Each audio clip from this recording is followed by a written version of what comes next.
निषादों से जुड़े पौराणिक महापुरुषों की जानकारी भी आपको दे देते हैं। सनातन परंपरा में महर्षि वेदव्यास, जिन्होंने महाभारत की रचना की, हिरण्यकश्यप और राजा बलि जैसे नायकों को निषाद माना जाता है। उसी परंपरा से है, उसी वंश से है। ये तो पौराणिक बातें हो गई निषादों से जुड़ी हुई। अब आपको आधुनिक इतिहास के बारे में भी बता देते हैं। तो सवाल यह है कि क्या वास्को डी गामा और कोलंबस भी निषाद थे? आपको सुनकर आश्चर्य हुआ होगा।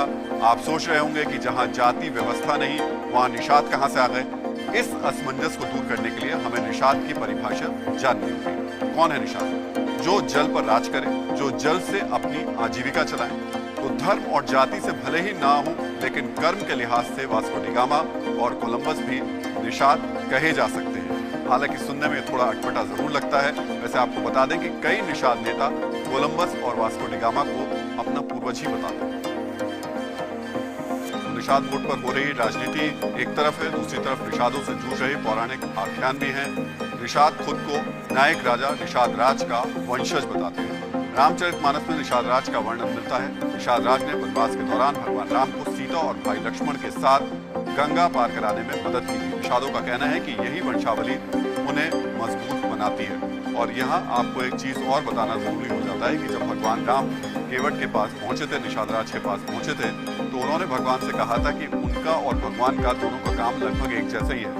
वो लोगों को नाव से नदी पार कराते हैं और भगवान राम लोगों को भवसागर पार कराते हैं।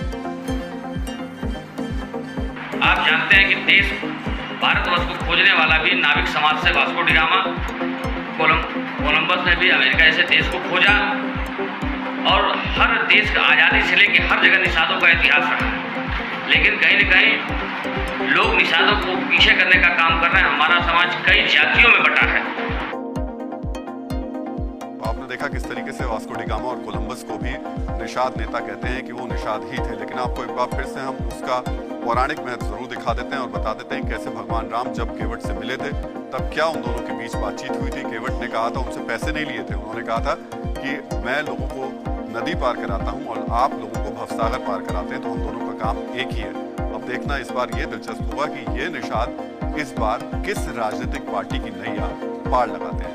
वैसे की जाति की राजनीति की बात, अब बात धर्म की राजनीति की तरफ भी कर लेते हैं। केरल में धर्म के आधार पर एक ऐसा प्रस्ताव आया है जिसने कई सवाल खड़े कर दिए हैं।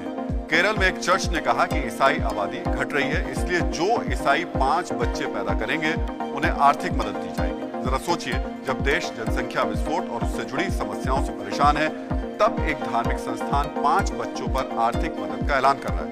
सवाल ये कि क्या चर्च इशारों इशारों में गरीबों को धन परिवर्तन के लिए उकसा रहा है, या चर्च को देश की नहीं सिर्फ धन की चिंता है।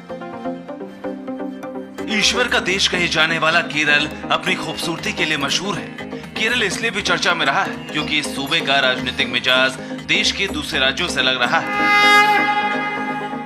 आज केरल फिर चर्चा में है, तो वजह केरल की जमीन से आया एक विचित्र प्रस्ताव है। जब यूपी और असम जैसे सूबों में विकास को रफ्तार देने के लिए जनसंख्या को कंट्रोल करने की चर्चा हो रही है, तो केरल की जमीन से आबादी बढ़ाने का प्रस्ताव आया है। ये प्रस्ताव है केरल के एक चर्च का।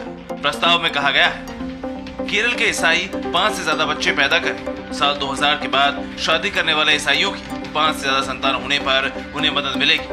5 से ज्यादा बच्चे होने पर ईसाई दंपत्ति को हर महीने 1500 रुपए की मदद मिलेगी। चौथे और उसके बाद होने वाले बच्चों को चर्च के स्कूल कॉलेज में मुफ्त शिक्षा मिलेगी।